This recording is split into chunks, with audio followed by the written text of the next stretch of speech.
Le Seigneur me rend fort, je m'appuie sur toi. Alléluia. Il t'invite ce matin à s'appuyer sur lui, à compter sur lui dans tous les domaines de ta vie et de tout lui donner. Et ce chant doit vraiment susciter la foi en toi, la confiance en Jésus-Christ. Et chaque fois que nous chantons ce chant, cela peut que produire une foi vivante, une foi qui grandit, qui va de progrès en progrès. C'est ce que Dieu veut voir en nous ce matin. Est-ce qu'on peut le reprendre debout comme des soldats qui se lèvent devant Dieu, comme un soldat qui met toute sa confiance devant un roi qui est au-dessus de tout? Oui, Dieu est mon seul abri. Alléluia. Mon seul abri, c'est toi. Toujours mon cœur te chantera, car tu me délivres. Et chaque fois que j'ai peur, je m'appuie sur toi. Je m'appuie sur toi. Alléluia, je m'appuie sur toi en tout. Et dans ma faiblesse, tu deviens ma force. Sans ma faiblesse, me rend fort, je m'appuie sur toi. Je m'appuie sur toi. Et dans ma faiblesse, le Seigneur me rend fort. Mon seul abri, c'est toi. Alléluia. Toujours mon cœur te chante, te cherche. Car tu me délivres. C'est toi qui me délivre, c'est toi qui me délivre. Chaque fois que je t'aime, je m'appuie sur toi. Mon seul abri, c'est toi. Toujours mon cœur te chantera, car tu me délivres. Oh Jésus, tu es chaque fois que j'ai peur, je m'appuie sur toi. Je m'appuie sur toi. Alléluia, Jésus. Et dans ma faiblesse,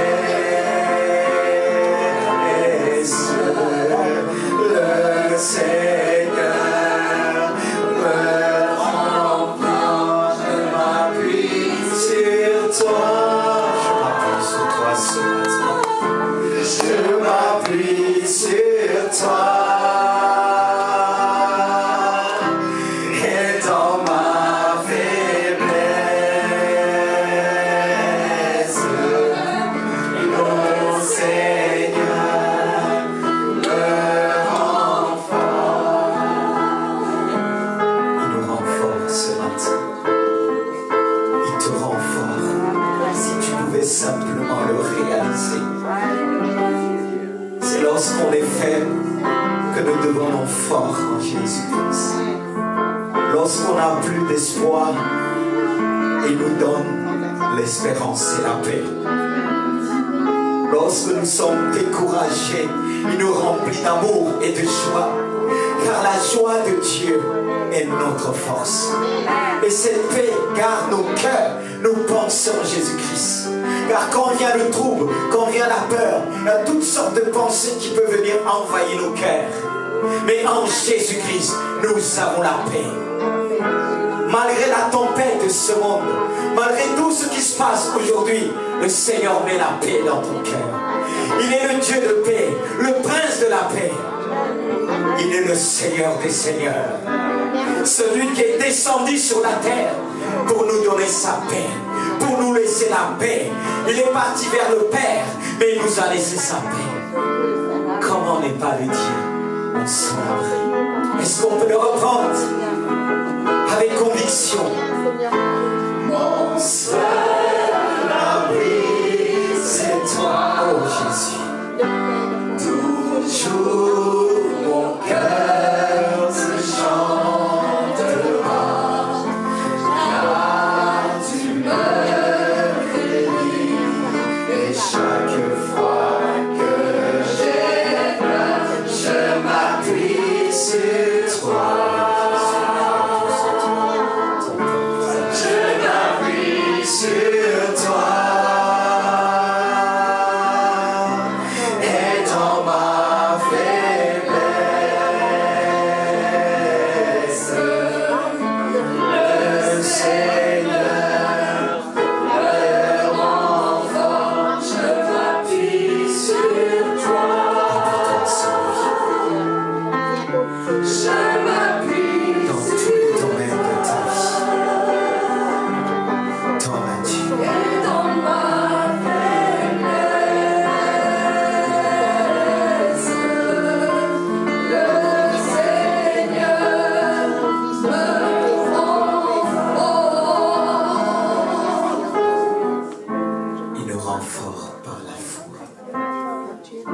La foi de Dieu est une force.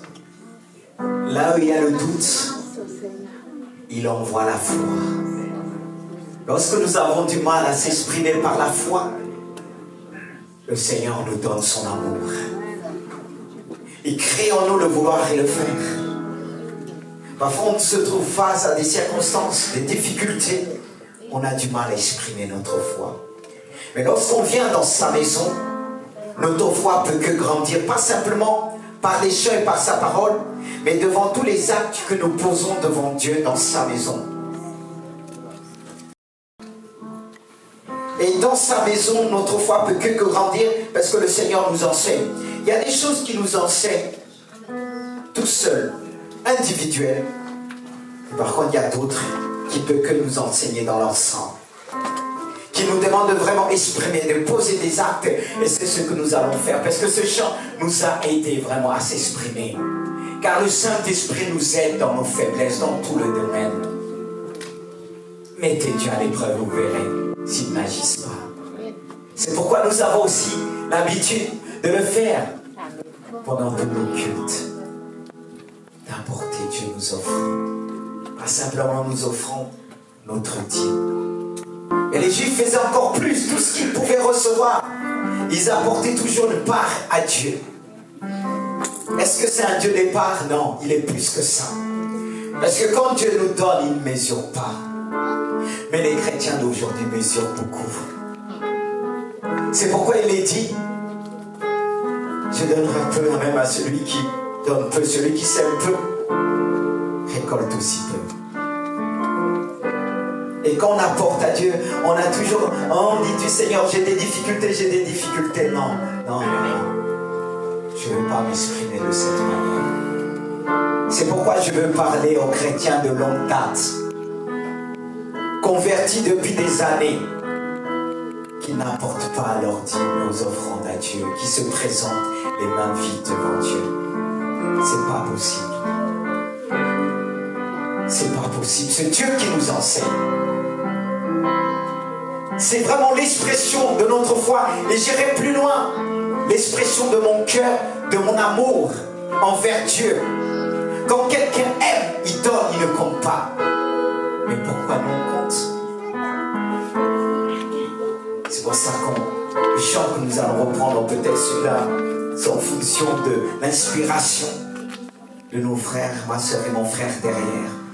Et nous allons apporter, nous dit, nous offrons à Dieu, comme nous savons tous. Le premier dimanche, on fait passer le deuxième Corinth pour l'action missionnaire. Parce qu'on veut penser à tous ces hommes que Dieu a envoyés à l'étranger, qui ont donné leur vie. Pas simplement à nous, parce que la foi ne s'arrête pas que à Gisors. Mais nous voulons l'exprimer Alléluia. Est-ce que vous êtes d'accord? Et quand on est d'accord, on dit Amen, qu'il soit ainsi. Ça veut dire qu'on est d'accord. Et on n'est pas simplement d'accord en parole, mais on démontre notre foi par des gestes comme nous avons partagé dimanche dernier. Que Dieu t'ordonne d'être puissant. Dieu t'ordonne d'être généreux. Dieu t'ordonne de t'exprimer par les dîmes et les offrandes. Gloire à Dieu. Je vais demander à notre frère Débélé qui va passer avec le panier. Et le premier, c'est pour le dîme et les offrandes pour l'église locale. Et le deuxième, ça va être vraiment pour nos missionnaires. C'est un devoir, frères et sœurs. C'est un devoir que nous devons vraiment manifester dans la maison de Dieu. Alléluia. Que Dieu nous aide. Que Dieu nous aide. Alléluia. Oh Jésus, qu'il puisse manifester sa gloire. Le deuxième, c'est pour l'action missionnaire. Et je vais demander mon frère Frédéric qui va passer pour le deuxième. Alléluia. Pour l'action missionnaire. Attends un peu. Attends un petit peu qu'il revienne quand il va revenir. Alléluia. Je t'aime. Ne crains rien. Je suis avec toi. Alléluia. Oh, Ne crains rien pour ce que tu donnes. Le Seigneur t'aime. Alléluia. Il veut voir ta foi. Alléluia. Jésus. L'âme consolée, je marche avec mon sauveur. Non, jamais tout seul. Non, jamais tout seul. Jésus, ton sauveur, regarde.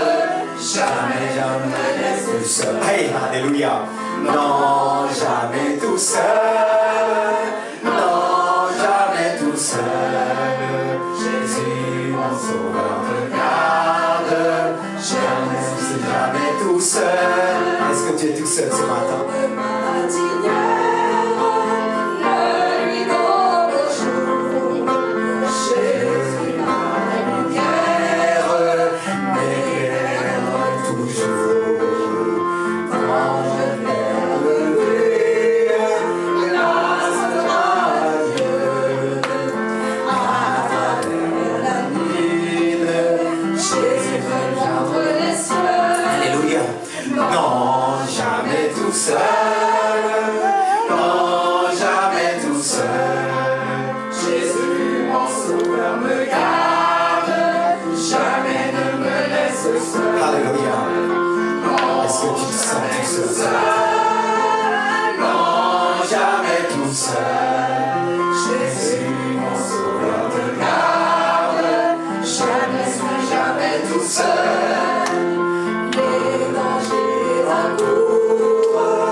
Et il va nous démontrer ce matin qu'on n'est pas tout seul.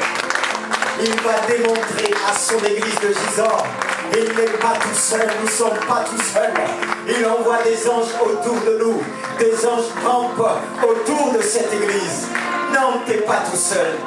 Je veux te dire ce matin, tu n'es pas tout seul. Est-ce que tu peux dire à ton voisin, à ta voisine, tu n'es pas tout seul? Dis-le avec conviction. Et quand tu dis, tu dois communiquer avec tes yeux. Tu dois le dire avec conviction. Tu n'es pas tout seul.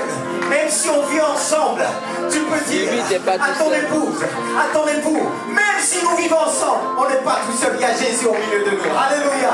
Est-ce que vous le réalisez? Vous n'êtes pas tout seul. Parfois nous disons, non, je suis tout seul.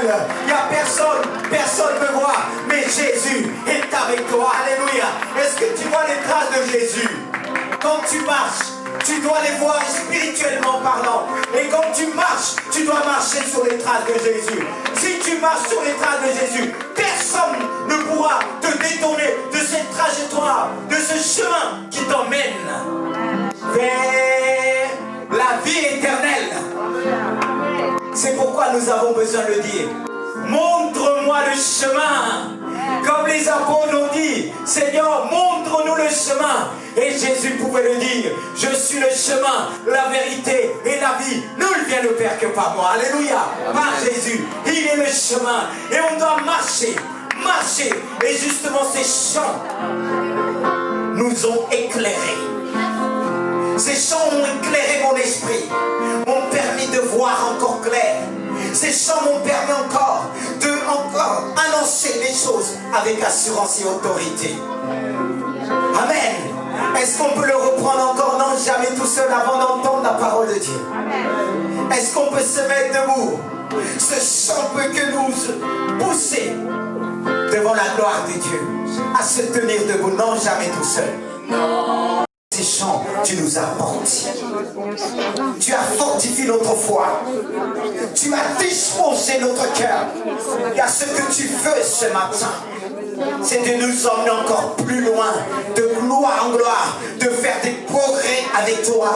Et mon désir ce matin, c'est de grandir avec mes frères et sœurs, de recevoir cette parole qui nous transforme, cette parole qui nous aide à marcher en vainqueur, en triomphant chaque jour du péché, parce que tu nous donnes l'autorité d'anéantir le péché. Seigneur, nous te remercions pour cette grâce qui est en nous. Est-ce que tu as dit, là où le péché a abondé, ta grâce a surabondé. Et nous te remercions pour cette grâce qui a été manifestée en Jésus-Christ. C'est pourquoi ton serviteur Paul pouvait dire, je n'ai pas honte d'annoncer l'évangile, car elle est une puissance pour le salut de quiconque croit. Et nous croyons ce matin, parce que tu nous as fait du bien. Et cette parole nous emmène à grandir. Oui, nous voulons te dire, nous croyons, Seigneur, à cette parole, à l'évangile de Jésus-Christ, qui nous libère, qui nous délivre. Tu vas nous libérer encore. Tu vas nous libérer. Tu vois tous les obstacles dans nos vies. Tu vas ôter par la parole, par ta parole que tu nous as laissée. Comme cet homme pouvait dire, Jésus, dis simplement un mot. Et mon serviteur sera guéri. Dis simplement un mot. Et ce matin, ma foi grandira encore. Dis simplement un mot. Et je pourrai déplacer les montagnes. Dis simplement un mot. Seigneur Jésus-Christ.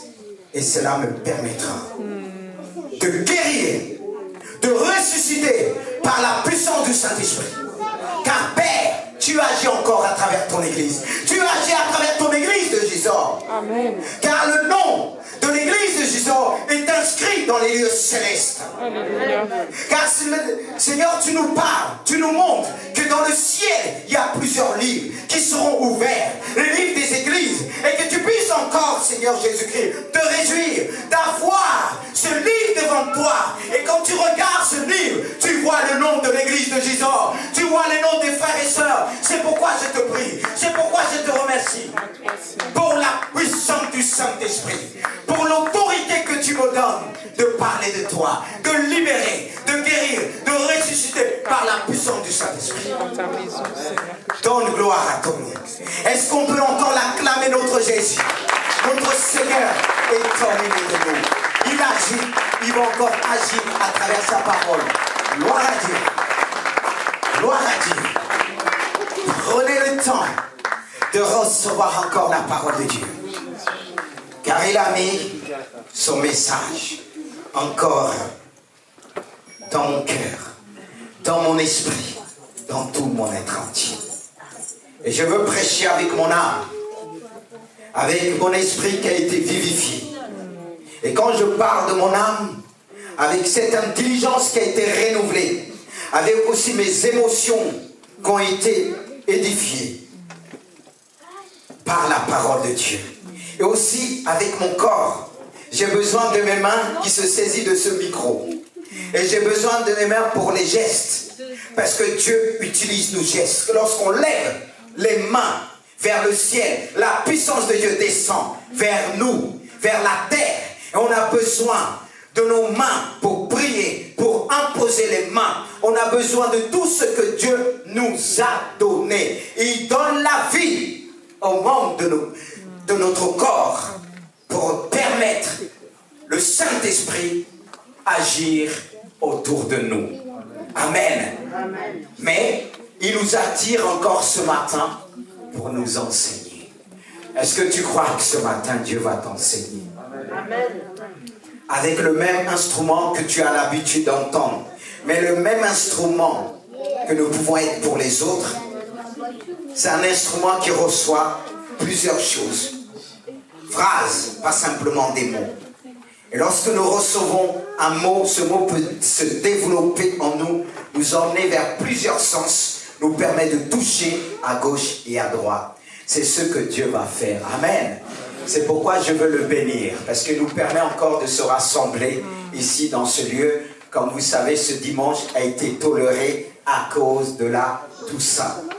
Et vous avez répondu présent. Peut-être pour d'autres n'ont pas pu venir pour X raisons. Peut-être qu'ils n'ont pas compris bien le message, qu'il y a la tolérance aujourd'hui et on va aller jusqu'au bout. Mais on bénit Dieu parce qu'on a répondu aussitôt. Et vendredi, on a fait la réunion de prière sur Zoom et ça s'est bien passé. Et j'encourage les frères et sœurs qui se sont connectés. Et connectez-vous avec d'autres personnes, votre voisinage, c'est une occasion aussi que Dieu nous donne. On doit s'en saisir de cette occasion que Dieu nous donne, parce qu'on sait qu'il y a certains pour venir à l'église, ils ont peur. Mais si on le dit, tu peux rester chez toi et tu vas connaître mon église. Tu vas communiquer avec moi, on va prier ensemble. Ça sera beaucoup plus facile pour certains de le faire. Utilisez cette occasion que Dieu nous donne. Et quand j'entendais les choses, je disais, mais Seigneur, je vais utiliser le confinement pour la gloire de ton nom. Je vais utiliser cela. On ne va rien perdre. Au contraire, on va gagner encore plus d'âmes. Pense comme moi. Agis comme moi. Mais si tu commences à... on a perdu beaucoup de personnes. C'est pendant le confinement que beaucoup de chrétiens ont glissé, on les a plus revus. Mais si nous a arrivé la première fois, on va agir autrement.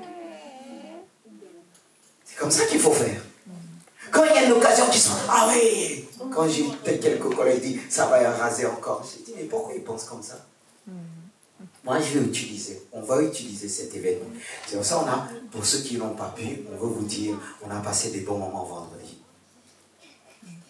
J'ai pu entendre la voix de mon frère, même si je n'avais pas vu son visage. J'ai vu le visage de certains. Mais c'est bon, quand vous vous présentez, montrez-vous comme on se voit ici. Peut-être qu'on se trouve à la maison de ce âge, tout ça, on n'a pas peigné les cheveux. Alors on se dit, mais si on me voit, ça ne va pas passer. Après, Eric va mettre sur WhatsApp, on va voir comment je suis. Tu vois, en même temps, je vous prépare. Hein. On va dire non, et on se cache. Tu vois, mais là, soyez encore belle et beau, comme quand vous venez à l'église. Il y a Zoom. Oui, c'est une occasion. Et emmenez vos voisins. On va se connecter. Je sais, peut-être certains ont du mal à se connecter. Et demandez de l'aide. Moi, vous croyez qu'au début, je connaissais tout ça?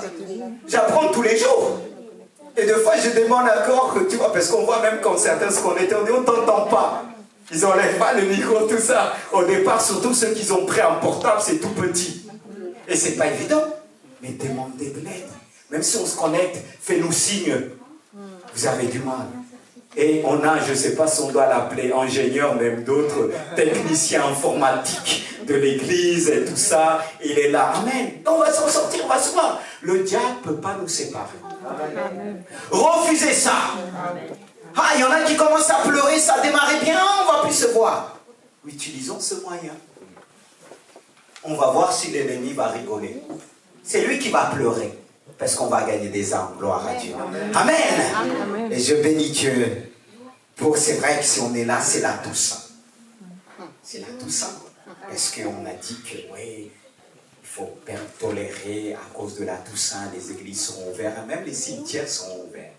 Mais l'église de Jésus n'est pas un cimetière. Voilà. Si les cimetières sont ouverts, est-ce que nous, on va fermer? Non. Pourquoi les cimetières sont ouverts? C'est par rapport à la fête de la Toussaint. Et pour vous, c'est quoi la fête de la Toussaint? La fête des morts. C'est la fête des morts. Bon, quand on dit la fête des morts, ça répond tout. Mais c'est une fête catholique. En premier. Une fête catholique. J'essaie pas de dire du mal. Je fais que de souligner, c'est une fête catholique célébrée toujours le 1er novembre. C'est marqué au cours de laquelle l'Église catholique honore tous les saints. Vous voyez, il ne dit pas les morts. Hein? Voilà. Là, il dit tous les saints. Et connus et inconnus. Tous les saints. C'est vrai, ça peut porter là. Vous savez, on dit oui, il faut honorer les saints. Il faut honorer. Mais ils ne sont plus là. Est-ce que vous les voyez? Mais il y en a qui ont marqué. Quand on parle de l'apôtre Paul et tout ça, Jésus. Mais Jésus nous dit de regarder devant nous. Est-ce qu'on doit quelque part célébrer les morts? Moi, si vous me demandez de parler là, tout ça, il y a juste que ça que j'ai souligné. Parce que je ne peux pas parler là, tout ça, comme quelqu'un a souligné quelque part, même si on parle des saints. Mais c'est par rapport à ceux qui nous ont quittés. À un moment, Dieu nous dit de plus s'occuper d'eux. Qu'ils soient connus ou inconnus, qui sont partis avec Jésus, il nous demande de regarder devant nous. Alors, je ne peux pas prêcher sur la mort. On peut parler sur la mort, mais la mort qui nous emmène vers la vie. Amen. En Jésus-Christ. Parce que Jésus-Christ est la résurrection et la vie. Amen. Mais moi, je vais m'attarder plus sur la vie, comme Dieu pouvait dire à son peuple d'Israël, choisis la vie, non la mort. Choisis le bien, non le mal. Et on doit choisir. Et si vous êtes là ce matin, cela me prouve que vous avez choisi. Et peut-être encore, c'est pas encore bien clair, que tu te dis que oui, tu dois célébrer les morts, tu dois acheter quelques bouquins de fleurs pour aller mettre sur la tombe. Moi, je ne vais pas dire ne fais pas, je ne vais pas te dire fais, mais moi, ce n'est pas des choses que je fais. Alors, à toi de voir. Mais je pense en fonction de la parole de Dieu, tu vas pouvoir aussi te positionner. Te dire, est-ce que je dois le faire? Parce que tous ceux qui le font là, des fleurs et des fleurs, est-ce qu'ils emmènent un bouquet à Jésus? Leur plus beau des bouquets à Jésus, dire Seigneur, tu es le Saint des Saints. Amen. Tu es le Saint des Saints. Celui que je dois honorer. Amen. Celui que je dois élever. C'est toi. C'est vrai qu'on a perdu pour beaucoup de personnes chères. Et deux fois, il y a des chrétiens qui sont partis au cimetière parce qu'ils ont gardé des choses. C'est pour ça qu'il faut peser les choses. Peser les choses. Parce que si on dit, contre-attaquer tout de suite, quelqu'un qui va vider son cœur, c'est le moyen qu'il utilise. Peut-être qu'il a gardé des choses contre son père, que ça amène. Et c'est le seul moyen qui va dire, Dieu, je pardonne. Et vous, chrétiens, vous allez passer des... Qu'est-ce que tu fais là? Ça ne veut pas dire qu'il va aller tous les jours. Il avait besoin de faire cette démarche. D'où sagesse. C'est pour ça qu'il y a des choses quand je parle. Ça ne veut pas dire que je ne suis pas clair. Mais quand je ne connais pas vraiment entièrement 100% les voies de Dieu, je ne préfère pas m'aventurer. Parce que j'ai vu des gens qui sont passés par là et Dieu a pu agir. Il fait ce qu'il veut. Amen. Gloire à Dieu. C'est pourquoi j'ai choisi comme thème ce matin la démonstration de la puissance de la résurrection. Parce que quand on parle de la résurrection, on parle aussi un peu de la mort. Et comme aujourd'hui, dans notre monde, on parle de la mort. Et tout le regard se tourne vers la mort, en quelque sorte. Les gens se disent, pourquoi la mort? Oui. Et on est dépassé devant ce fléau. C'est pourquoi nous, chrétiens, nous devons démontrer la puissance de la résurrection. Amen. Amen. C'est notre force. Démonstration de puissance et de la résurrection. Car pour moi, c'est la démonstration de la vie en Jésus-Christ face à la mort. La résurrection. Oui, c'est la démonstration de la vie de Jésus-Christ. De l'autorité de Jésus-Christ. À travers son Église. Est-ce qu'on retrouve cette autorité aujourd'hui? Jésus a délégué son autorité à son épouse. Tel qu'il est, tel que nous sommes. Mais est-ce qu'on peut toujours dire ça? Est-ce que tel qu'il fait, qu'il a fait, est-ce que je fais cela facilement? Et on va beaucoup réfléchir à travers ce passage de la résurrection. Vous savez, quand c'est venu ce travail ce matin, moi j'étais parti hier sur un autre message. Comme vite fait, en temps de prière, Dieu m'a emmené sur ça. Et lorsque j'ai travaillé dessus, j'ai dit, oh Seigneur, je suis tellement petit devant ta grandeur. Chaque fois que je m'approche de toi, je ne peux que trembler et te dire, Seigneur, viens au secours de mon incrédulité. Parce que qui peut dire qu'il a 100% la foi? Qui peut dire qu'il n'a jamais tremblé, il a agi comme ça, comme Jésus l'a fait? C'est pourquoi, frères et sœurs, nous allons prendre l'exemple des 3 récits de résurrection dans le Nouveau Testament. Ces 3 récits, frères et sœurs. C'est vrai, dans l'Ancien Testament, dans l'ensemble de la Bible, nous parle de 9 résurrections. Et chaque résurrection, à travers chaque résurrection, nous pouvons en tirer un enseignement. Un enseignement spirituel. Mais on ne va pas souligner les 9 résurrections, y compris celle de Jésus. Mais je vais prendre les 3 du Nouveau Testament, car il dit, le Nouveau Testament est l'accomplissement de l'Ancien Testament. Et ces 3, pour moi, suffisent pour développer en nous le désir de rechercher l'autorité de Jésus-Christ. Parce que personne ne peut me dire qu'il a déjà ressuscité un mort ici. Peut-être Dembélé quand il était en Roumanie, je ne sais pas. Je n'ai pas entendu tout son témoignage. C'est pour ça là aussi je fais attention. Parce que si je dis, je ne pense pas que quelqu'un a ressuscité, peut-être qu'il l'a fait plusieurs fois au pays, au Mali. Là, il aura le temps un jour de nous dire son témoignage.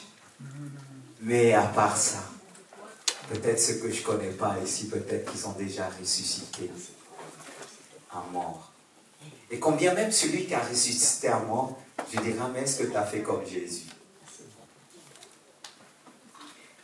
Parce que selon notre expérience que nous avons fait avec Dieu, doit nous emmener beaucoup plus loin.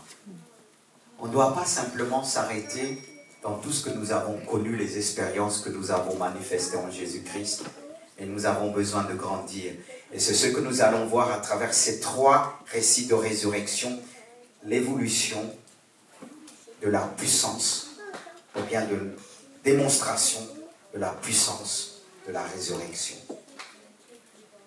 On va voir une progression.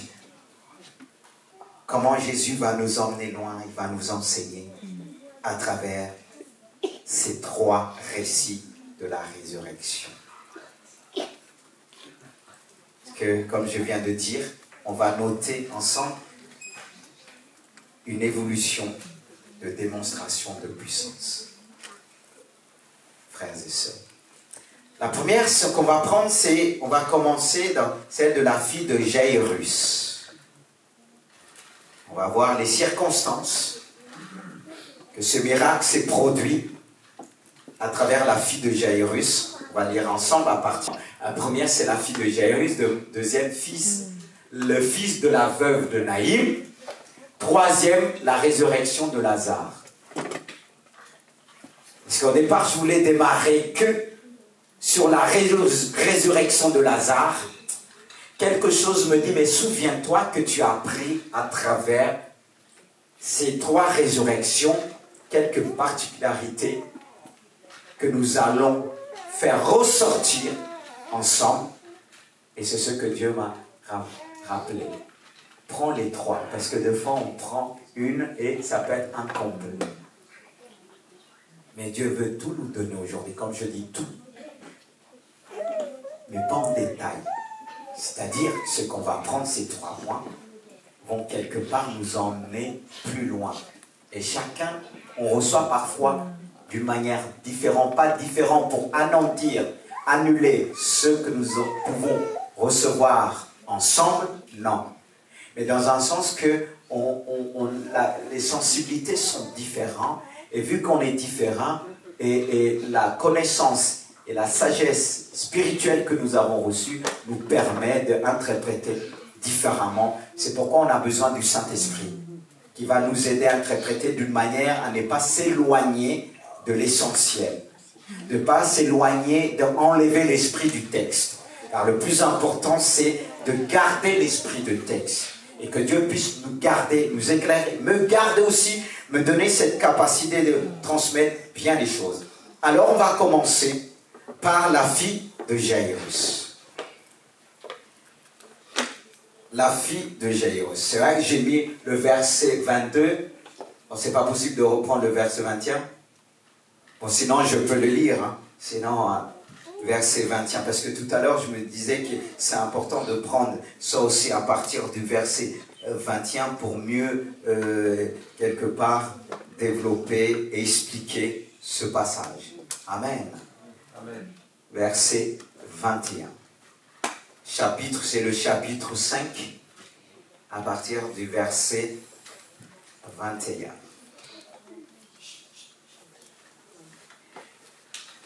Il est dit, Jésus dans la barque regagna l'autre rive, où une grande foule s'assembla près de lui.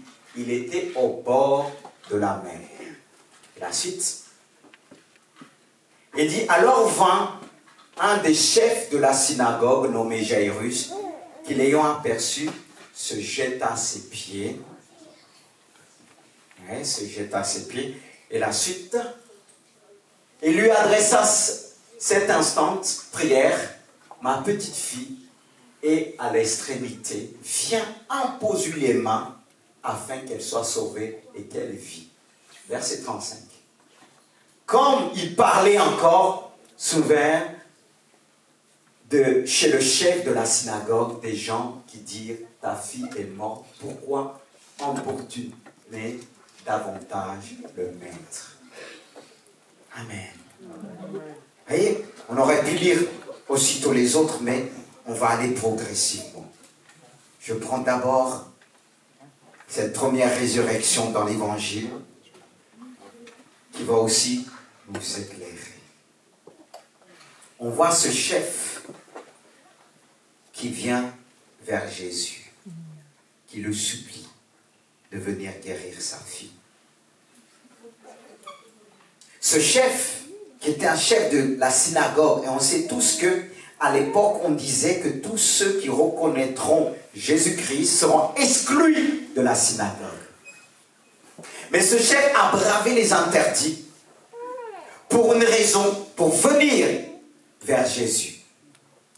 Parce que le problème était vraiment en lui, le problème de sa vie. Il ne regardait plus ce qui pouvait l'empêcher de venir vers Jésus. Et il est venu quand même malgré le danger.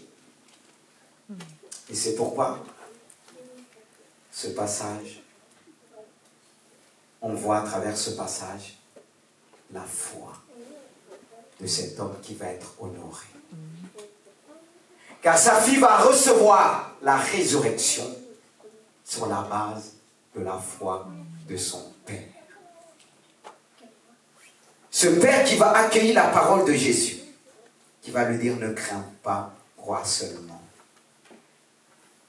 C'est vrai que c'était dur pour ce père, qu'il vient pour une guérison. Parce que la fille n'était pas encore morte.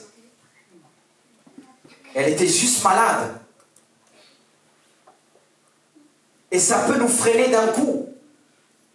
Voilà, il reçoit la nouvelle. Ça pouvait le freiner.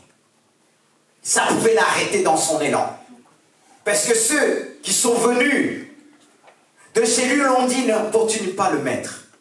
C'est trop tard.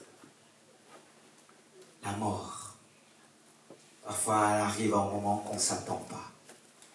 C'était juste une maladie. Et voilà, la mort vient engloutir la vie. Cet homme qui disait, mais je suis venu pour une guérison, parce que là, il avait la foi pour la guérison. Mais ce n'était pas encore la foi pour la résurrection. Voilà, tu présentes Dieu un problème, et à travers ce problème, tu découvres un autre problème. Combien sont anéantis devant leur problème, qui disaient, j'ai un problème qui m'a mis par terre, et voilà, je présente le problème devant Dieu. Voilà ce que je découvre, la mort. Qu'est-ce qu'on risque de dire? On peut baisser les bras. Parce que quand la mort rentre dans une maison, elle frappe. Elle enlève le meilleur. Elle apporte la tristesse, le désespoir. Cet homme qui est venu voir Jésus. Et Jésus l'a emmené à le suivre. Mais est-ce que le Seigneur est toujours pressé? Parce que lorsqu'on vient voir Jésus, on a envie qu'il puisse agir dans les médias. Il est venu avec son problème, mais il y avait d'autres problèmes devant lui. Il y avait le problème de cette femme qui était en perte de sang depuis des années, 12 ans. Cette femme, il y avait la foule. Et la femme qui avait ce problème aussi. Et devant la foule, on dit, ben, c'est trop tard, est-ce que Jésus voit mon problème? Surtout, je viens, il est tellement occupé. Dieu est tellement occupé. Dieu est tellement loin. Il est occupé. C'est le raisonnement de beaucoup.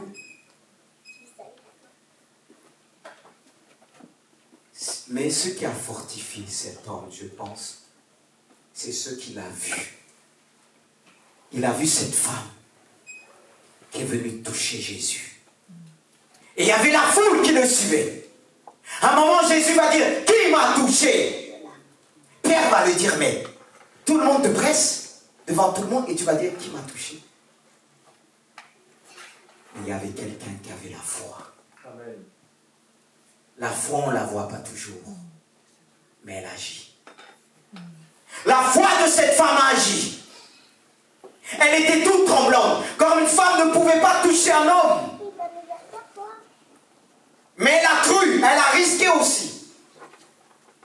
Et elle a reçu la guérison. Et ça s'est passé devant le regard de Jairus. Et vous savez, quand il y a des choses qui se passent, on dit, aie-moi Seigneur, aie-moi Seigneur. J'ai mon problème, aie-moi Seigneur. On regarde le problème des autres, aie-moi Seigneur. Ça vous est jamais arrivé? Voilà une femme qui a pris sa bénédiction. La guérison.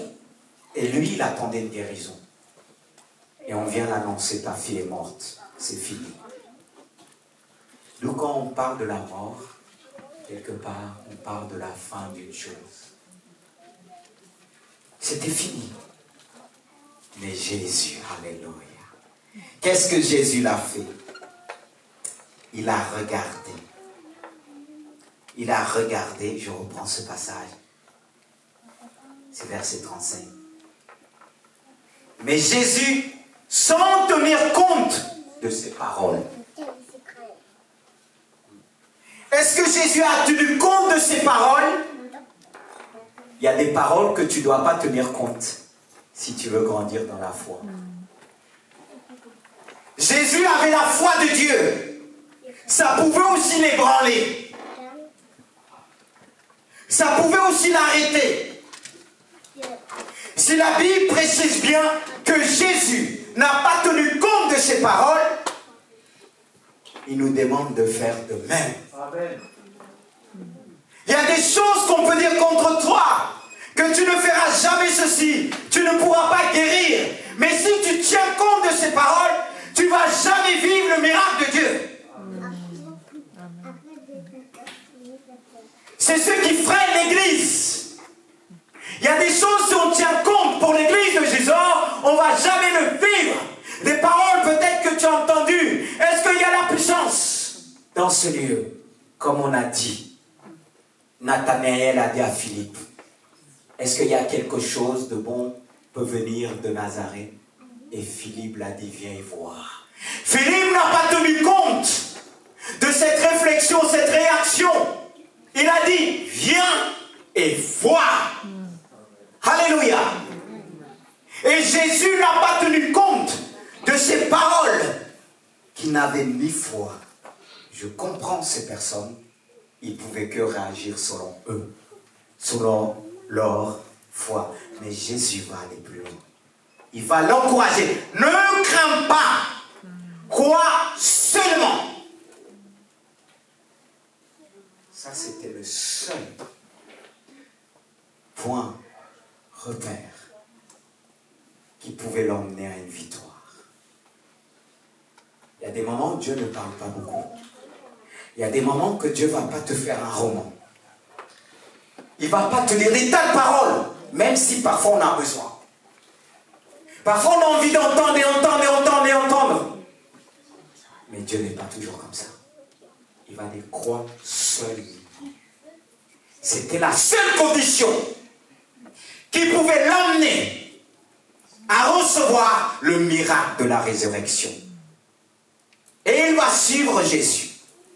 Et lorsqu'il va suivre Jésus, et quand ils sont arrivés, déjà Jésus a pris Pierre, Jean et Jacques. Il y a des miracles que Dieu ne va pas prendre tout le monde pour X raisons. Et dans ces X raisons, nous avons quelques-unes ici. Parce que lorsqu'il est arrivé tout près de la maison, quelle était la réaction de Jésus? Quelle était la réaction de Jésus, mes frères et sœurs, lorsqu'il est arrivé? Au verset 39, il dit, pourquoi faites-vous du bruit? Et pourquoi pleurez-vous? L'enfant n'est pas mort, mais il dort. On va dire, mais Jésus se fout de nous, quoi. C'est la foi. Là, on voit, on essaie, là, on mesure les mots, on englobe encore, on essaie de développer encore les choses, multiplier les choses. Le Seigneur parle d'une autre manière. C'est ça un homme de foi. Là, on va dire, c'est fini. Il n'y a plus rien. Il va dire non. Non, pour moi, elle dort. Et les autres se moquaient. Et pourtant, ils pleuraient. Vous avez déjà vu quelqu'un pleurer sérieusement et d'un coup se moquer? Mais pourquoi il pleurait? C'était la douleur vraiment de la fille. Mais si quelqu'un dit elle dort, je vais la réveiller. Ils arrêtent de pleurer. Comme quoi, il y en a qui ne sont pas profonds, même lorsqu'ils pleurent. Parce qu'à l'époque, on prenait aussi des pleureuses qui étaient payées quand il y avait des gens qui mouraient. Même ça se passe encore dans certains coins en Afrique. Qu'on les engage pour pleurer. Eux s'étaient engagés, ils pleuraient. Et remarquez une chose. Qu'est-ce que Jésus a fait? Quand il dit au verset 40, il se moquait de lui.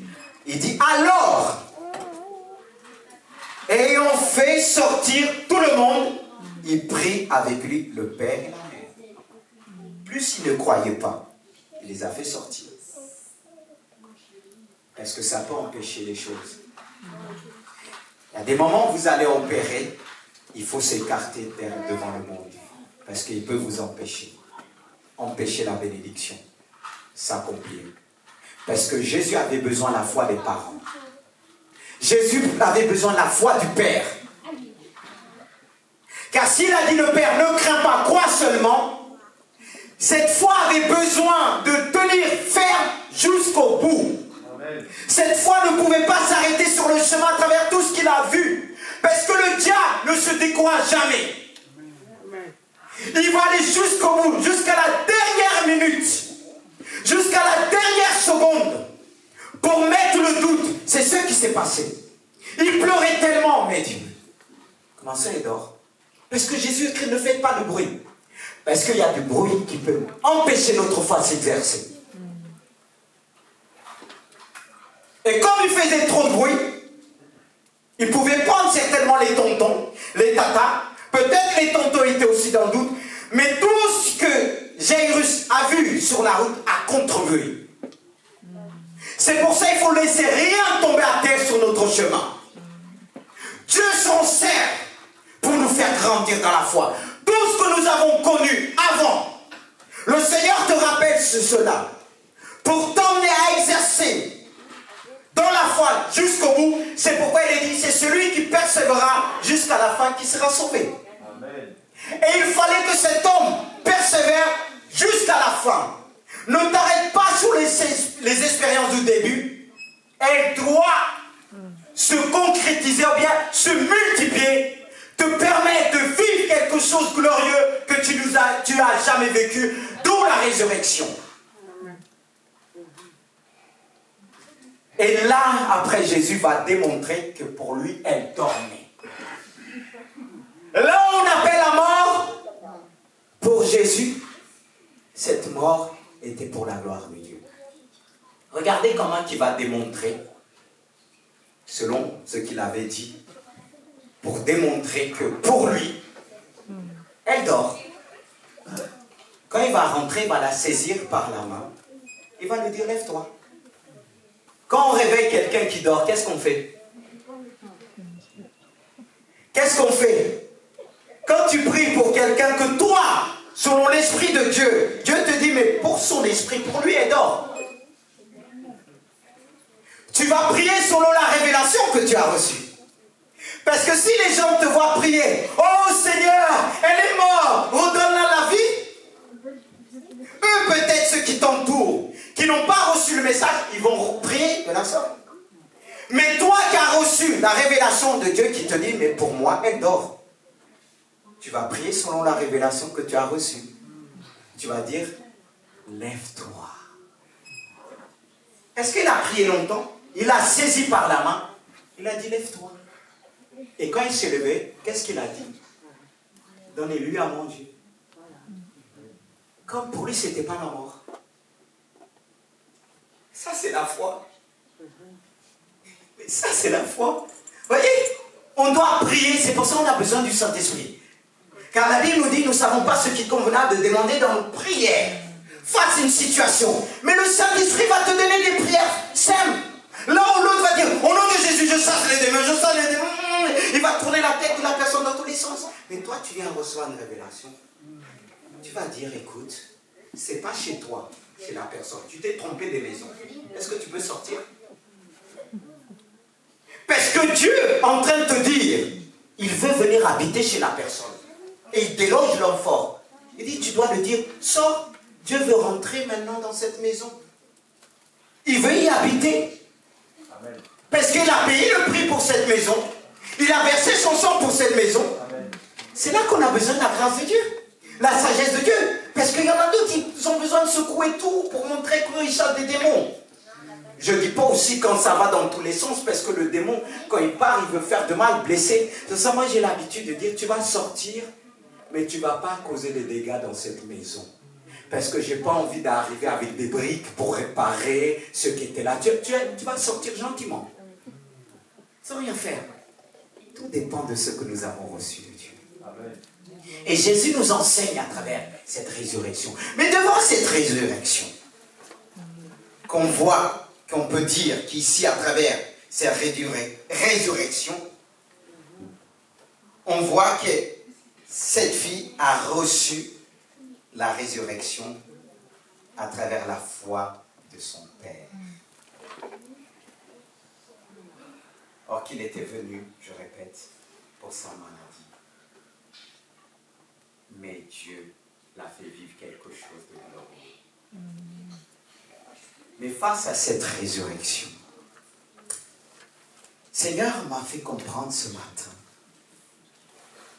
qu'il y a ceux qui ont reçu, ils ont ressuscité. Mais devant cette résurrection, il y a eu des polémiques. Pourquoi il y a eu des polémiques? Parce que lui, Jésus même, il dit qu'elle dormait. Ceux qui ne croyaient pas, il peut dire, mais bon, finalement, elle n'était pas morte.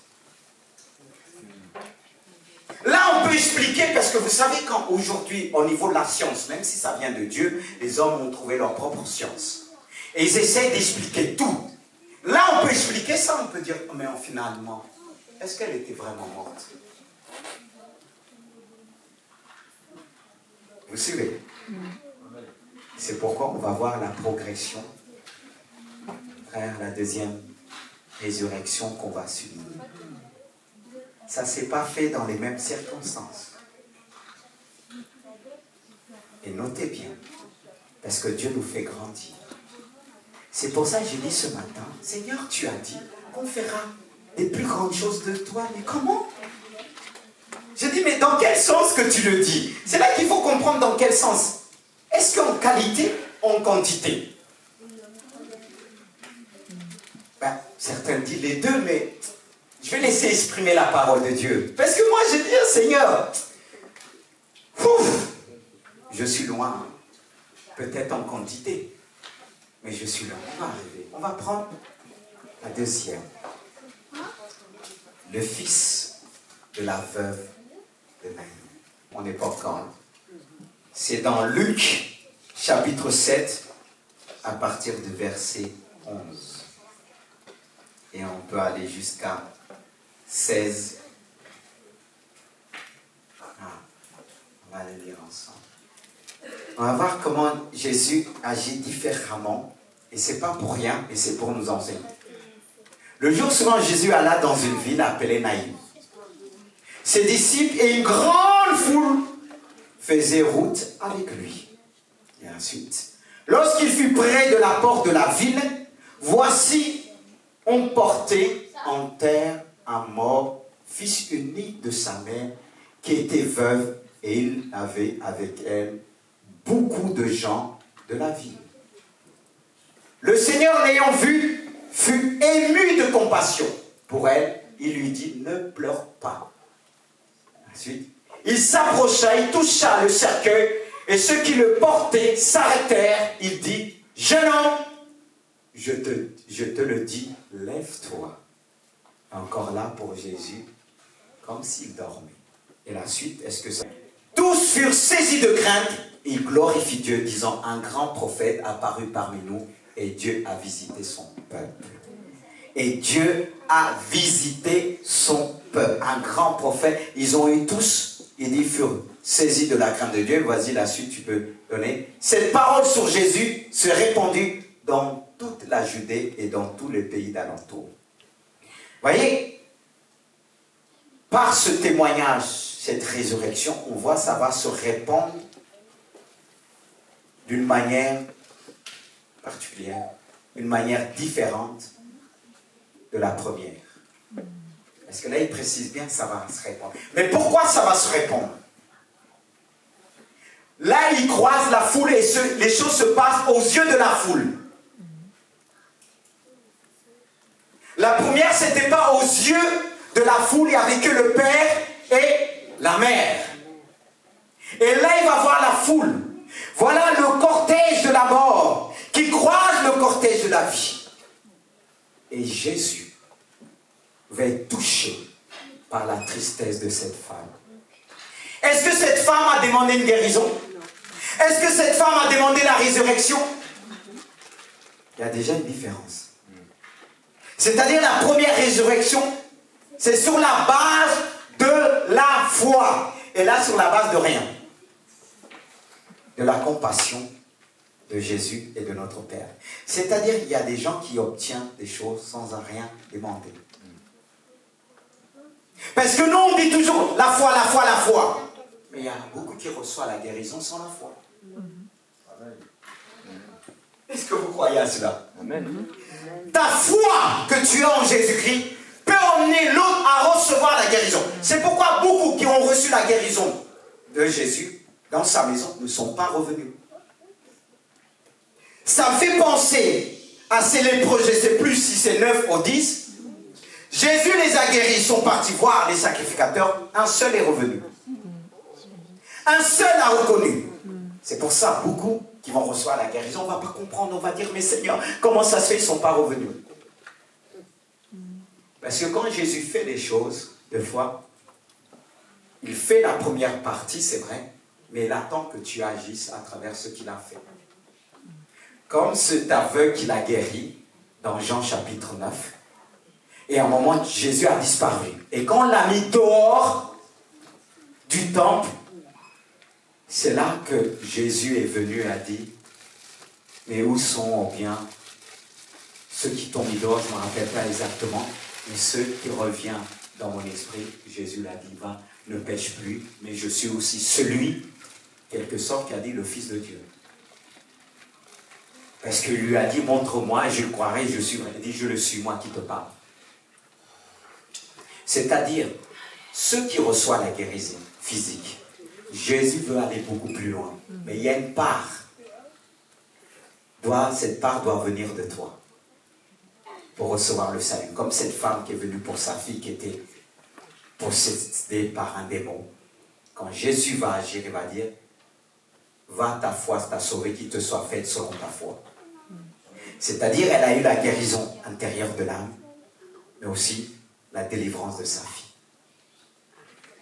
Et c'est là qu'on voit l'enseignement de Jésus, qui nous montre que Jésus, la tristesse de sa femme, a touché Jésus.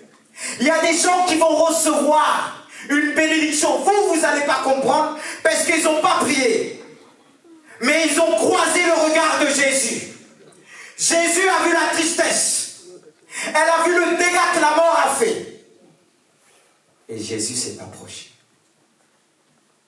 Et qu'est-ce qu'il a fait? Est-ce que là, il a prié? Il a juste touché. Et quand il a touché, il a dit, le mort s'est assis. Pourquoi les gens ont plus cru à sa résurrection que celle de la précédente? Pourquoi? Il était déjà dans un cercueil. Et la première, sur un lit. Parce que quelqu'un qui est sur le lit, on va dire il dort, il est malade. Mais quelqu'un qui est déjà dans le cercueil, combien de jours? Comment l'expliquer? On peut encore expliquer, dire, mais est-ce que c'est vraiment? Parce qu'il y a toujours ceux qui doutent. À la maison, c'est facile de douter. De dire, oh, vous savez, mais est-ce qu'il était vraiment mort? Ça peut même arriver à l'église.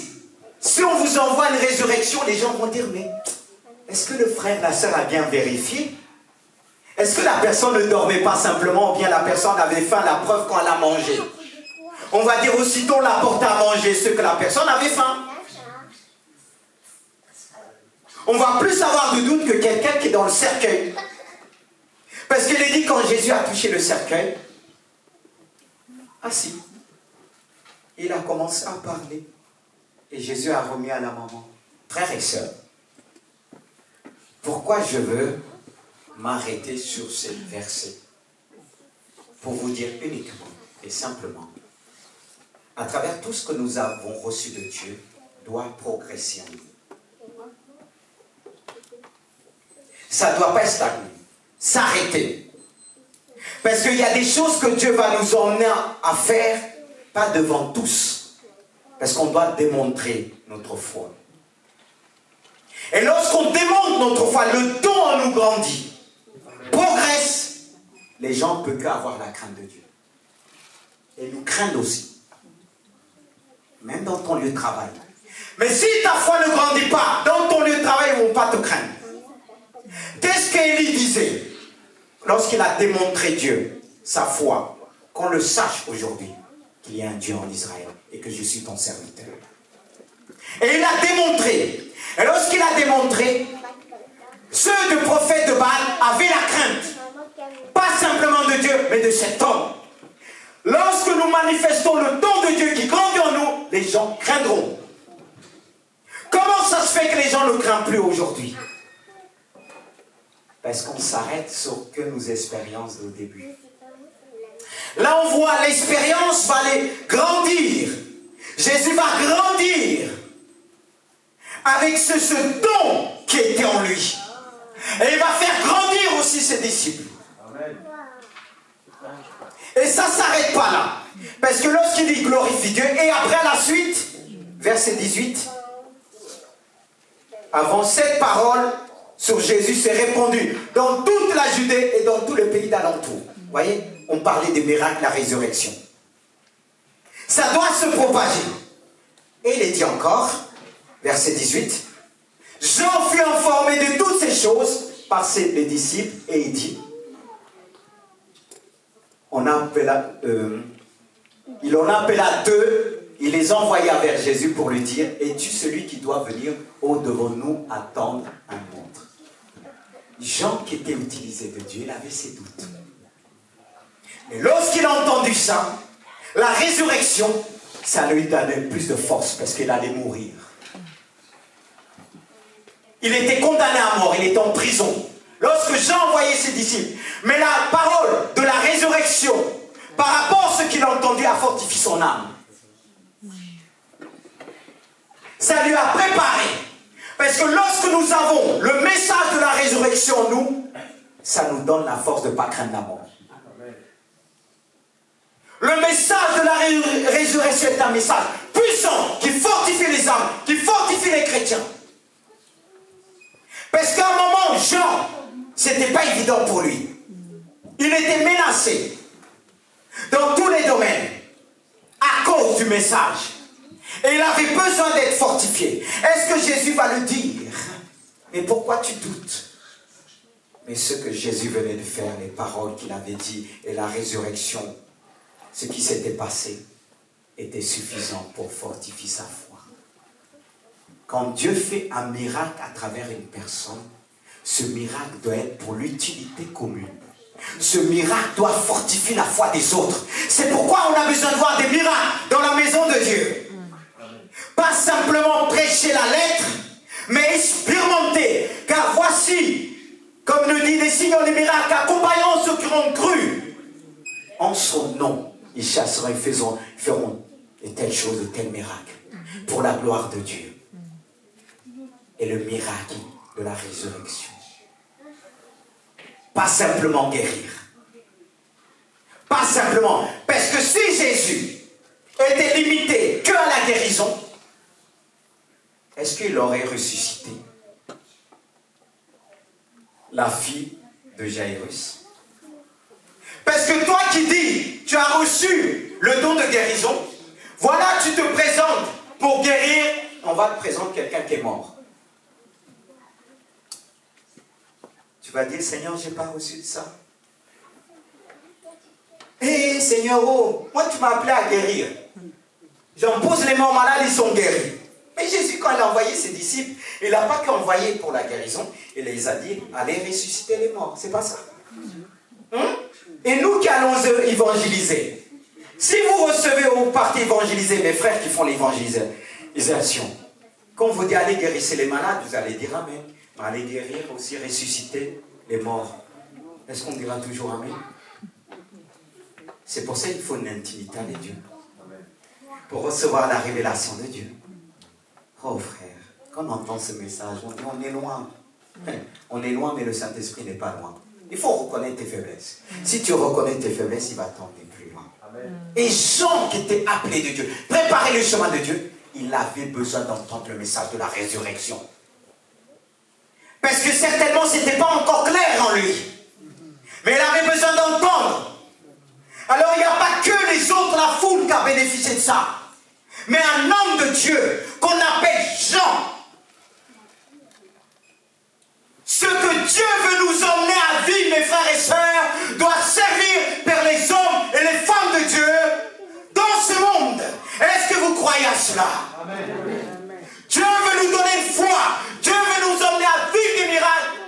servir pour les autres. Et quand quelqu'un va te dire, ma soeur, mon frère, mais ce que tu as fait, et pourtant tu connais cet homme renommé, cette femme renommée, comme Jean va dire, mais ce que vous avez fait, et toi tu vas dire, mais qu'est-ce que j'ai fait? Mais parce que tu viens de faire quelque chose qu'il n'a jamais fait. Il a fait beaucoup, mais il y a une seule chose qu'il n'a pas fait. Ressusciter quelqu'un qui était déjà dans le cercueil. Beaucoup d'hommes et de femmes ont ressuscité des personnes qui étaient sur le lit. Là encore, on peut avoir, là on ferme tous les portes, il n'y a personne qui nous voit de la maison. On prie, on prie, on prie, on prie. On se repose, on prie, personne ne nous voit. Mais quand la foule te regarde, devant un cercueil, c'est pas la même foi. C'est pas la même foi. Hein? C'est pour ça que notre foi doit grandir. Parce que toi qui témoignes devant 2 personnes, quand tu dois devant 4, 5, une foule, c'est pas la même foi. C'est pour ça que certains qui ont fait des expériences disent, ah, devant toi, ils vont faire la même. Non, non, non, non. Demande à Dieu que ta foi puisse grandir. Parce que là, on lit, c'est facile. Tu vois la personne sent encore bon. Mais, dans un cercueil, c'est autre chose. Hein? Il y a beaucoup qui sont ressuscités comme ça dans une église. On emmenait, mais un cercueil qui allait au cimetière. Parce que quand on amène quelqu'un à un cimetière, ça veut dire que c'est fini. Dans quelques temps, vous allez arrêter de pleurer. Vous allez donner un bon coup et maintenant c'est fini. Surtout quand on va en balance la terre. On dit c'est fini. C'est pas la même foi. C'est pour ça qu'il fallait les 3 résurrections. Et on va aller sur la dernière. C'est aussi autre chose. C'est la résurrection de Lazare.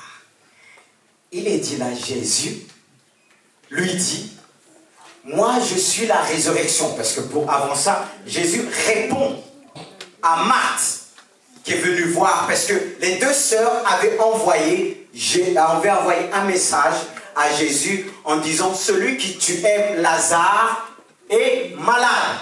Là encore, c'était encore une maladie. Ils envoient. Et Jésus, qu'est-ce que Jésus fait? Il n'est pas pressé. Il n'est pas pressé.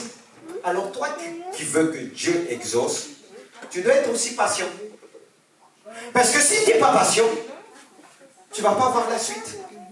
Parce que lui, il prend son temps. Là, on dit, c'est urgent, c'est pressé. On y va. Mon frère, viens, viens, viens. Il y a l'autre, il va mourir. Viens prier, tu as reçu la guérison. Mais on commence à se presser. Imagine la femme de Dieu qui prend tout ce temps. Il dit à ses disciples, restons encore 2 jours, restons encore quelques jours. C'est ce qui s'est passé. Et ses disciples aussi avaient cette crainte parce qu'on cherchait Jésus partout. Mais Jésus va dire, après, il dort. Mais le problème de dormir là, ça peut agacer. Jésus va dire, il dort. Ses disciples, ils disent, mais s'il dort, il va guérir. S'il dort, il va se lever. S'il dort, ce n'est pas un problème. Et Jésus va dire, cette maladie n'est pas pour la mort. Parce que la mort est toujours là pour recevoir tous ceux et celles qui sont malades. La mort est là pour engloutir tous ceux qui sont touchés du corona. La mort est prête pour recevoir ces gens. Mais Jésus va parler à la mort. Il dit, cette maladie n'est pas pour la mort, mais elle est pour la gloire de Dieu. Et Jésus veut vous nous dire, il veut dire à ce peuple, cette maladie, le coronavirus, n'est pas pour la mort, pour l'église de Jésus, mais c'est pour éclater la gloire de Dieu. Alléluia. Amen. Et toi, tu dois le dire. Quand quelqu'un est frappé, touché, et même si tu es touché, tu dois dire, cette maladie ne doit pas monter à la mort, mais elle doit glorifier le nom puissant de Jésus. C'est ce que Jésus a fait. Cette maladie, elle doit élever le Seigneur, le prince de la vie. Et qu'est-ce qui s'est passé? Parce qu'on voit, la première résurrection, c'est un père qui intercède. Retenez, la deuxième, c'est par la tristesse d'une mère. Alléluia. Et la deuxième, c'est par la demande des 2 sœurs. Et ça, je pourrai l'appliquer à l'église. Il y a des prières des frères et sœurs. C'est pas parce que toi tu as demandé Mais c'est grâce à la prière des frères et sœurs que Dieu opère. Il y a des choses, tu as besoin de la prière de tes parents, la prière de ton père, mais il y a d'autres prières. Dans d'autres domaines, tu as besoin de la prière de l'Église. Retenez ça, mes frères et sœurs. Parce qu'il y a ceux qui disent, j'ai besoin que mon père est spirituel ou ma mère est spirituelle. Il y a des moments, dans certains domaines, ça marche. Mais pas toujours. Dans la plus grande résurrection, je veux dire, il faut l'intercession de toute l'Église. Parce qu'il y a une différence là. Ça progresse, frères et sœurs. Comme je viens de dire, Jésus lui dit, moi je suis la résurrection et la vie. Celui qui croit en moi vivra, quand même il sera mort. Et quiconque vit et croit en moi ne mourra jamais. Crois-tu cela, Marthe? Et Marthe dit, ah oui, oui, oui, je crois. Tu es là. Mais qu'est-ce que Marthe pensait? Elle pensait de la deuxième mort. La résurrection des morts. Lorsqu'on sera mort, il y aura cette résurrection pour la vie éternelle, d'où le jugement dernier aussi. C'est ce qu'elle pensait, elle dit, ah oui, oui, je sais. Mais même quand on est mort, c'est vrai, notre âme, notre esprit. Mais il y aura un temps, quand Dieu nous a créés complet, on a besoin de notre corps qui sera changé. Et Dieu le fera. Au retour de Jésus-Christ. Ça, c'est un autre enseignement, je ne vais pas trop m'étaler. On retrouve ça dans l'Apocalypse parce que je n'ai pas envie de vous embrouiller dans beaucoup de choses, parce que je veux vous concentrer, vous emmener à se concentrer sur ce miracle de Jésus, pour vous montrer qu'il y a quelque chose de particulier sur la dernière, car la résurrection de Lazare est rapportée simplement par Jean. C'est le plus spectaculaire des 3 récits. Pourquoi? Si on te dit, mon frère, c'est à la foi, quelqu'un chez lui, le père vient dire, ma fille est morte, malade. Même si on n'a pas la foi de la résurrection, on va essayer quand même. C'est pas vrai? On va essayer. Même pour un cercueil, on peut toucher, on va dire, mais on regarde la foule, ni vous ni connu, on touche, on dit, Seigneur, ressuscite. Mais si on te dit, allez au cimetière, d'ouvrir un cercueil, et de prier pour quelqu'un qui sont déjà mauvais, c'est notre dimension de foi. C'est plus la même que la première. C'est plus la même que la deuxième. Vous savez qu'on parle, c'est là que j'ai dit, hé Seigneur, j'ai entendu parler que des hommes ont ressuscité. Et c'était quand la personne était dans le cercueil, n'était pas vraiment au cimetière, qu'on n'avait pas déjà enterré. Mais là, 4 jours, qui pouvait dire qu'il dormait vraiment? C'est là, mes frères et sœurs, si on a reçu quelque chose, ça doit grandir. Parce que si ça ne grandit pas, on va trouver face à un problème, on risque de reculer. Parce que je vais vous donner, prenez l'exemple d'Élie, que l'enfant était mort. Quand Élie a prié pour la résurrection de cet enfant, regardez comment Élie a prié. Il a mis sa bouche sur la bouche de l'enfant. Il a mis ses yeux sur les yeux des enfants. Mais si on demande quelqu'un qui est décomposé, il y a même des vers, excusez-moi du terme, ça peut choquer, on te dit mets ta bouche, mets tes yeux. Ça, tu vas dire tu préfères le corona.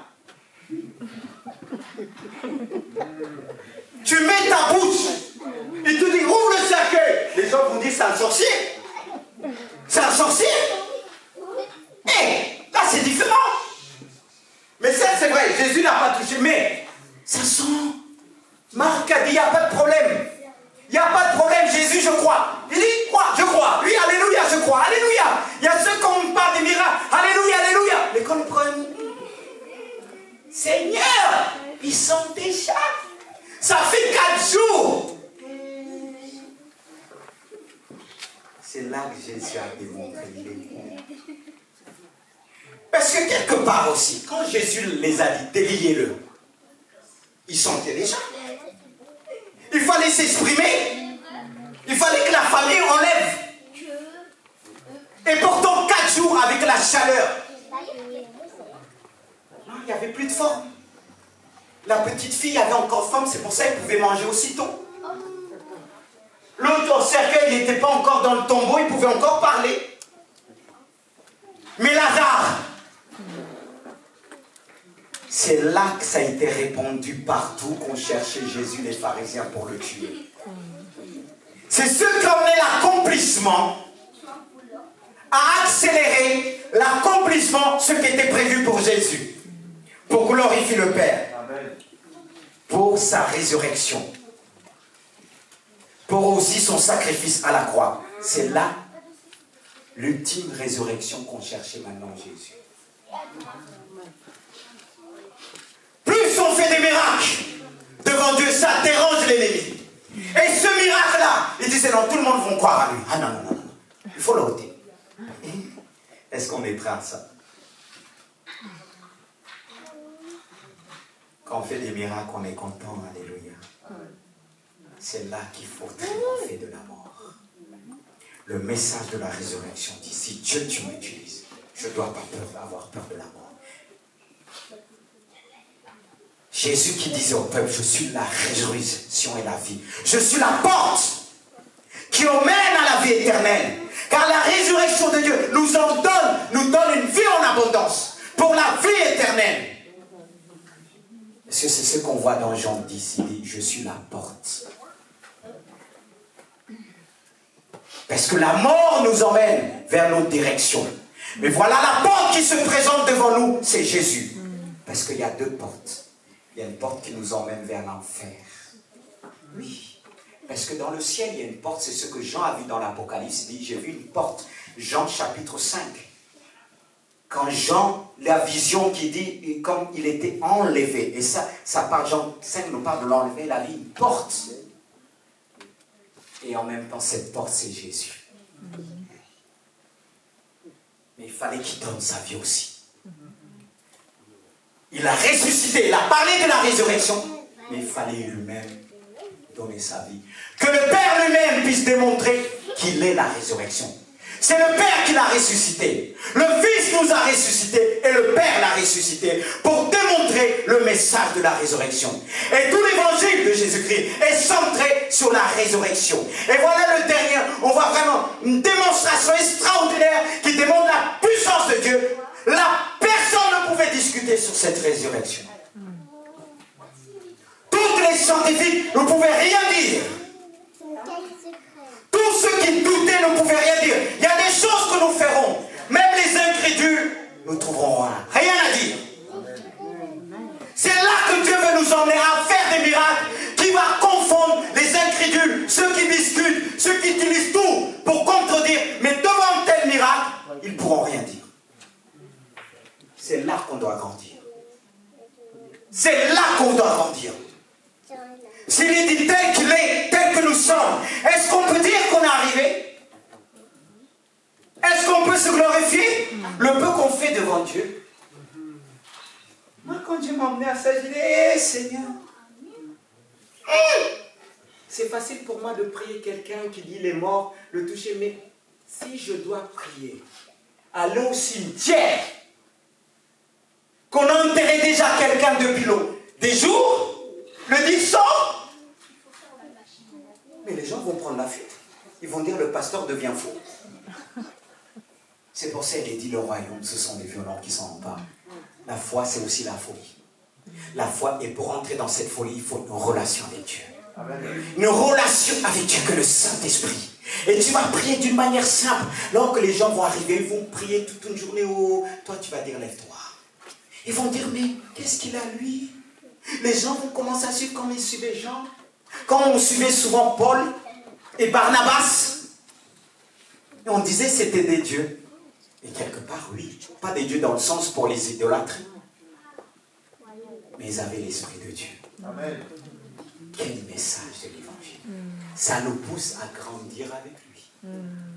Parce que toi, qui as reçu ce don, peut-être chant, écrire, dans ce que tu fais à l'heure même, tu dois progresser. Toi qui chantes, toi qui parles de Dieu, tu dois dire, je veux quand je le fais, que les gens puissent être guéris. Et là, on m'emmène de chanter devant un mort. Le fait que j'ai chanté, le mort va ressusciter.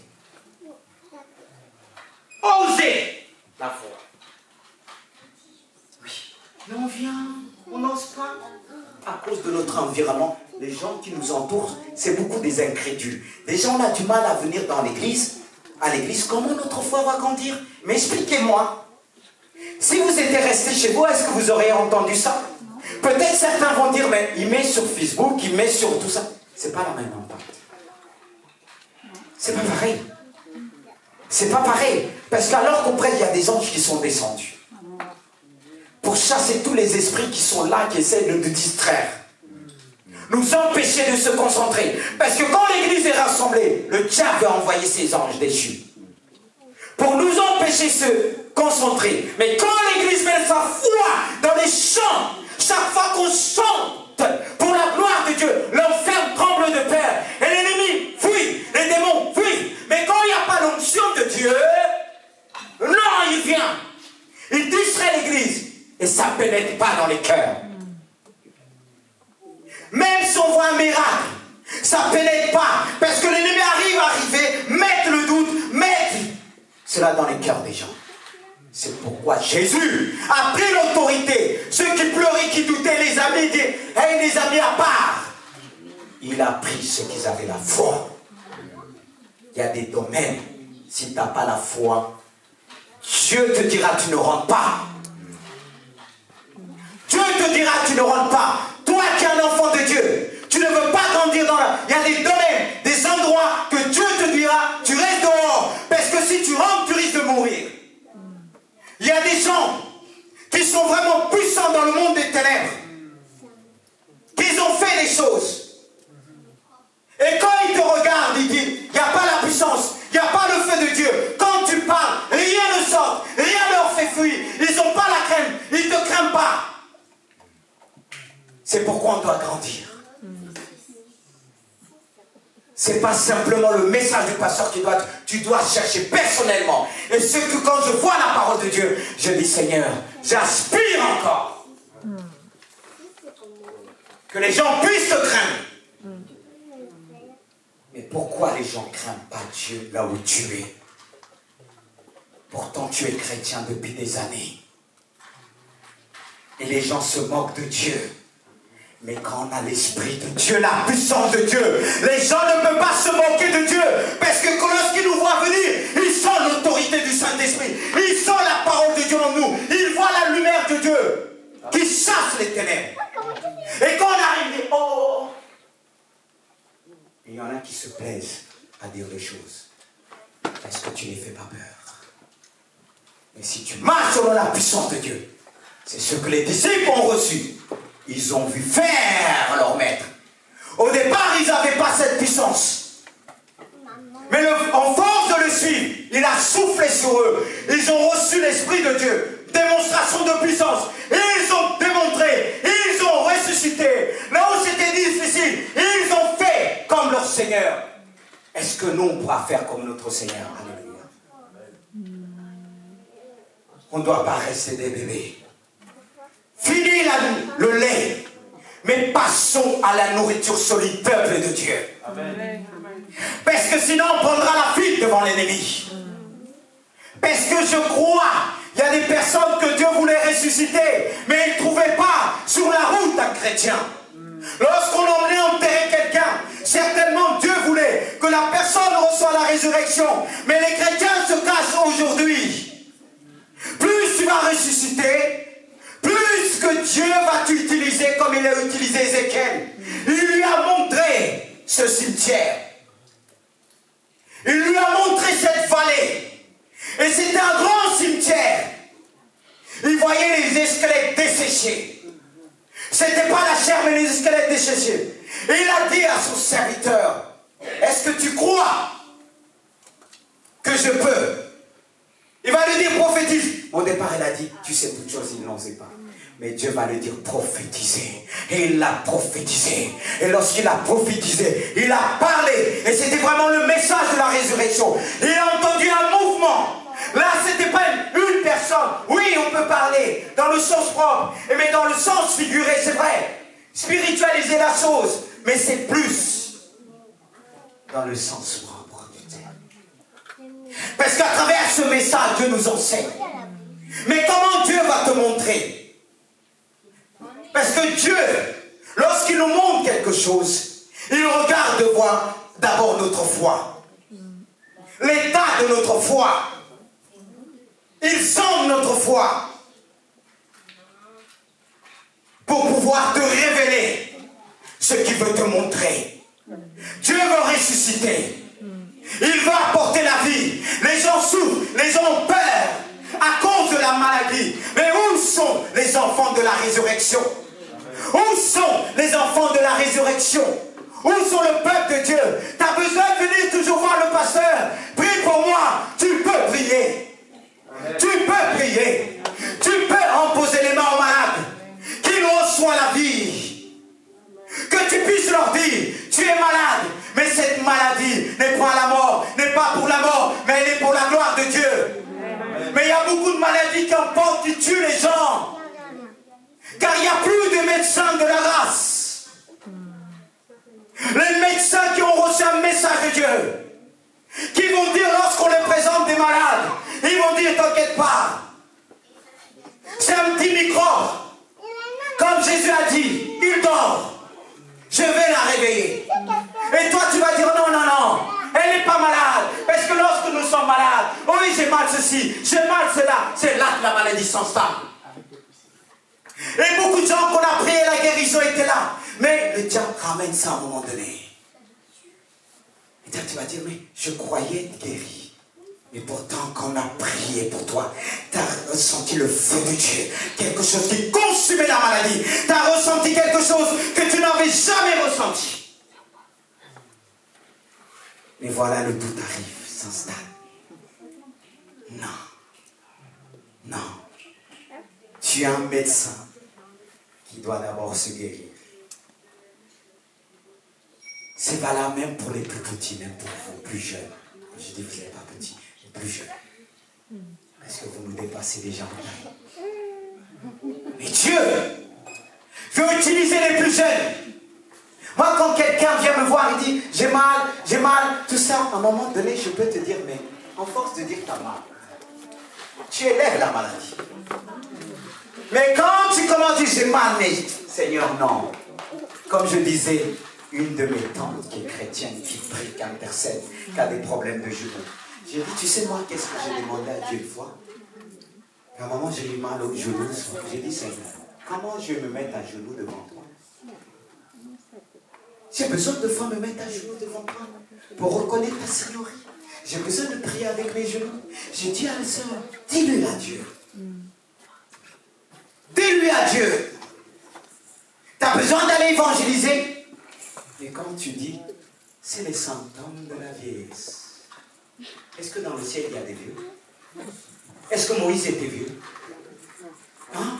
123, il était encore là. Et Caleb, quand il s'est présenté devant Josué, est-ce que Caleb a dit, mais tu sais, je suis vieux maintenant. Josué, souviens-toi de moi, mais laisse les jeunes aller. Est-ce que c'est ce qu'il a dit? Peut-être manifester le don de la guérison. Mais Dieu nous emmène et nous dit, allez, guérissez les malades, ressuscitez les morts. Devant toutes circonstances. Que rien ne nous arrête, Seigneur. Prions Dieu. Dieu veut nous emmener à prier pour ça. Demandez à Dieu que l'Église puisse expérimenter cela. Demandez à Dieu, c'est ce qui a emmené plus de foule. Afin, Seigneur, que tu Il y avait ceux qui ont rejeté, mais on ne pouvait pas dire le contraire. à croire que tu peux tout. Devant la résurrection Devant, de Seigneur, Lazare. les situations, Seigneur, mon Dieu, de blocage. Là où les hommes se disent c'est impossible. C'est impossible. Tu es Dieu, Seigneur. Dieu te dit c'est La possible. gloire soit à toi, Seigneur, mon Dieu, que tout ce que On voit la maladie qui est détruite, quand même de plus en plus les gens à la mort. Père céleste, Seigneur, mon Dieu. Et nous, nous voulons dire, Ah, Seigneur, cette merci maladie, elle est pour prendre ta de ton gloire. temps. Nous voulons emmener ces gens vers la gloire de Dieu, pas vers la mort. Mais Et si nous Père, Seigneur, faisons vraiment devant que Dieu, je te prie. si nous faisons rien, Seigneur, frères et de sœurs, légèreté, Seigneur. la mort va Que nous les gens, tuer. Seigneur, vraiment puissent faire attention, Seigneur, La mort va nous... à ce qu'ils disent de Elle toi, avale, à la valeur qu'ils t'ont donnée. elle détruit, Je te demande au nom de Jésus, elle anéantit. agis par la puissance du C'est Saint. pourquoi je prie même pour nos enfants qui sont là les plus jeunes. Prions aussi pour eux. Dieu peut les utiliser pour ressusciter les morts. Est-ce que vous croyez à cela? Je crois. Je crois. Est-ce que l'église de Jésus croit? Toi-même, ma soeur, tu ne sais plus quoi faire. Et tu as dit à Dieu, tu ne sais plus quoi faire pour ton enfant. Mais Dieu veut t'emmener à chercher sa face pleinement, à dire à Dieu, je te ne laisserai point tant que tu me bénis. C'est ce que Jacob a fait. Il y a des cas, des situations, si on est tenace, Dieu pourra que capituler et dire, je ne peux pas faire autrement devant ma servante, devant mon serviteur. C'est pourquoi il parle de cette parabole. Cette femme devant ce juge unique qui n'a pas lâché. Dieu a mis tout à notre portée, frères et sœurs. C'est le Saint-Esprit qui fait cela en nous. Seigneur, avec mes frères, on va te demander sincèrement. On veut connaître cette expérience. Est-ce que vous avez la foi de prier pour ça? Il y a des cas, peut-être, tu disais, ah, c'est Dieu qui a pris, l'Éternel a donné, l'Éternel a repris. Mais je ne pense pas dans tous les cas. Il y a des cas que Dieu disait, si tu avais la foi, si tu cherchais ma face, peut-être tu aurais fait quelque chose. C'est là qu'on a besoin de grandir. Que Dieu puisse faire grâce à l'Église de Jésus. Je veux entendre votre foi dans les prières. Je veux vous entendre, mes frères et sœurs. Parce que vu qu'avec ma foi, elle ne peut pas être si grande. Si nous rassemblons tous notre foi comme un seul homme, elle pourra déplacer les montagnes et ressusciter et prophétiser pour la vallée d'Os. Et prophétiser pour cette ville. Que ceux qui sont morts spirituels puissent retrouver la vie. Pas simplement le mort physique, mais ceux qui sont morts spirituellement. Je veux vous entendre, mes frères et sœurs, les Israéliens.